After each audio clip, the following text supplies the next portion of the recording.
नमस्कार, मैं रीमा प्रसाद। क्या ईडी के सहारे पश्चिम बंगाल का चुनाव बीजेपी जीतना चाहती है?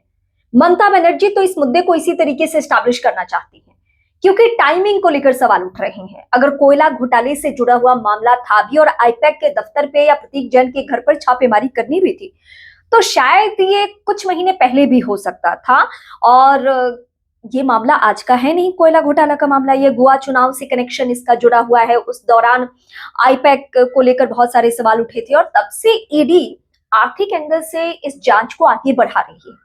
लेकिन आईपैक फिलहाल वो कंपनी है जो मौजूदा वक्त में ममता बनर्जी की पार्टी की स्ट्रैटेजी चुनावी माहौल के लिए तैयार कर रही है। और ममता बनर्जी का दावा यह है कि आईपैक के दफ्तर में उनकी पार्टी से जुड़े हुए सभी दस्तावेज है, जिसमें उम्मीदवारों के नाम या किन किन जगहों पे क्या क्या समीकरण है, किस तरीके से वो कहां पे कैसे चुनाव लड़ेंगी, ये सारी बातें उस दफ्तर में और उन फाइलों में मौजूद है। ये ममता बनर्जी का दावा है। लेकिन इस बीच जब वहां पे छापेमारी हुई तो ममता बनर्जी ज्यादातर फाइल लेकर वहां से चलते बने।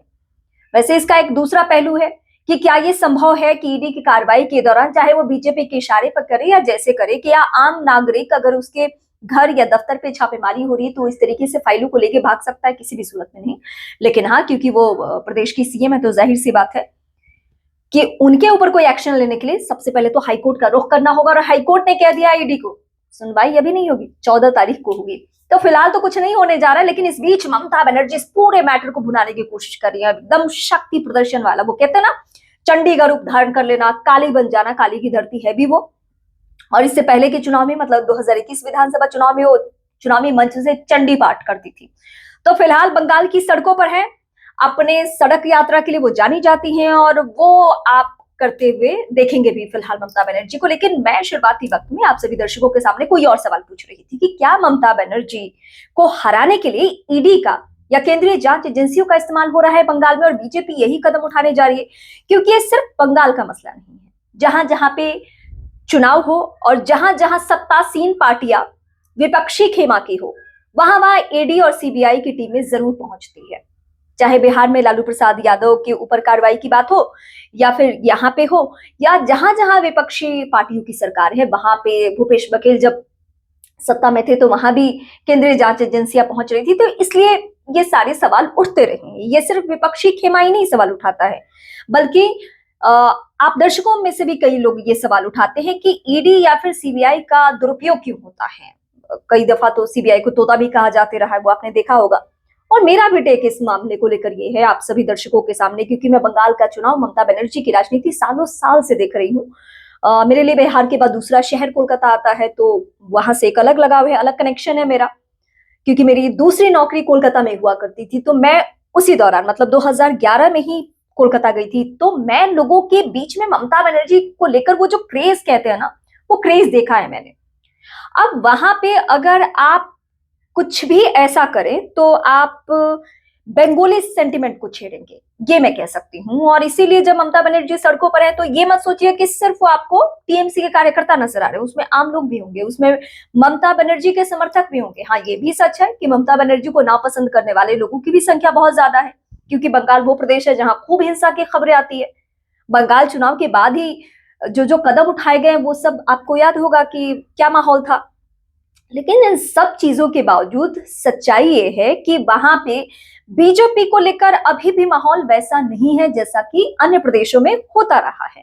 मतलब बीजेपी को बाहरी का टैग जो ममता बनर्जी ने पहले ही चुनाव से स्टैब्लिश कर दिया था, उसके बाद से ये बाहरी टैग लगा हुआ है। वैसे ये इस फॉर्मूले पे काम करने की कोशिश तेजस्वी यादव ने भी की थी, बाहरी बाहरी या गुजराती बनाम बिहारी ऐसा करने की उन्होंने कोशिश की। वहां कार्ड ये नहीं चल पाया। लेकिन मैं बंगाल के बारे में लोगों को हमेशा ये कहती रही हूँ दावे के साथ, सिर्फ इसलिए नहीं कि मैं जर्नलिस्ट हूँ, इसलिए भी क्योंकि मेरा कोलकाता से या बंगाल से एक अलग कनेक्शन है, एक अलग लगाव है। आप अगर बंगाल के हैं तो आपको बेहतर तरीके से पता है कि अन्य प्रदेशों से वो कैसे अलग है। और अगर आप बंगाल के नहीं है तो मैं जरा उस शहर या उस इलाके या उस प्रदेश को डिफाइन कर दूं। वो अपने रंग में जीने वाला प्रदेश है, वो अपने हिसाब से रहने वाला प्रदेश है। मतलब बंगाल के बारे में हमेशा ये कहा जाता है कि जो देश 20 साल बाद सोचेगा वो बंगाल बहुत पहले सोच चुका होता है। तो ये वो प्रदेश है, उसको मतलब एक सेम चुनावी पैटर्न पे लेके जाना बहुत मुश्किल काम है। और फिलहाल मुझे नहीं लगता है कि बीजेपी इस काम में कामयाब होगी इस बार भी, क्योंकि वो अलग प्रदेश है। हम क्या चुनावी कैंपेन से बीजेपी को जज करते हैं, क्योंकि बीजेपी के चुनावी कैंपेन में खूब पैसे खर्च होते हैं। मतलब अगर बीजेपी का रोड शो है अमित शाह का या देश के प्रधानमंत्री नरेंद्र मोदी का, तो वो रोड शो देख के आप एकदम चौंक जाएंगे। इतने पैसे खर्च किए जाते हैं, इतना लाव लश्कर के साथ वहां पे फूल बरसाए जा रहे हैं, इतने माहौल बने हुए हैं, वहां बंगाली संगीत, बाउल संगीत सब चल रहा है। तो आपको लगेगा कि नहीं नहीं नहीं, एकदम बंगाली तो इस बार बीजेपी को ही पसंद करे, बंगाली तो इस बार इन्हीं को वोट करेंगे। लेकिन एंड एंड में पता चलता है कि नहीं, खेला हो गया। ममता बनर्जी की भाषा में पिछली बार उनकी पार्टी का स्लोगन था ये, खेला हो बे, खेला हो बे। बंगाल में इस बार भी खेला होना शुरू हो चुका है। अब ये खेला किसके तरफ शिफ्ट होने वाला है, ये सवाल बहुत दिलचस्प है। लेकिन ममता बनर्जी ने इस चुनाव के शुरुआत से ही एस्टैब्लिश करने की कोशिश की है कि जितने बार बंगाल पे हमला करोगे उतने बार बंगाल जीतेगा। बंगाल जीतने का मतलब ममता बनर्जी जीतेंगी, ये वो एस्टैब्लिश कर रही है। आप बंगाल के हैं या बंगाल के नहीं हैं, अगर आपको इस देश की राजनीति में दिलचस्पी है तो जाहिर सी बात है कि आप बंगाल पे फिलहाल नजर बनाए हुए होंगे। और मैं दावे के साथ ये कह सकती हूँ कि अगर बीजेपी बार बार वहां पे ईडी सीबीआई का खेल खेलेगी तो उसको नुकसान होगा, क्योंकि ना ये आम लोगों के जहन में आ गया है। कहीं कहीं जेन्युइन मामला भी होता है, हो सकता है कि कोयला घोटाला बहुत बड़ा स्कैम हो, कई लोगों की भूमिका हो, इस बात से कोई फर्क नहीं पड़ रहा है। फर्क ये पड़ रहा है कि कहीं आम लोग ये ना समझ जाए कि हाँ, बीजेपी ना जानबूझकर इसको ईडी को भेज रही है, जिससे कि ममता बनर्जी परेशान हो, उनकी पार्टी परेशान हो।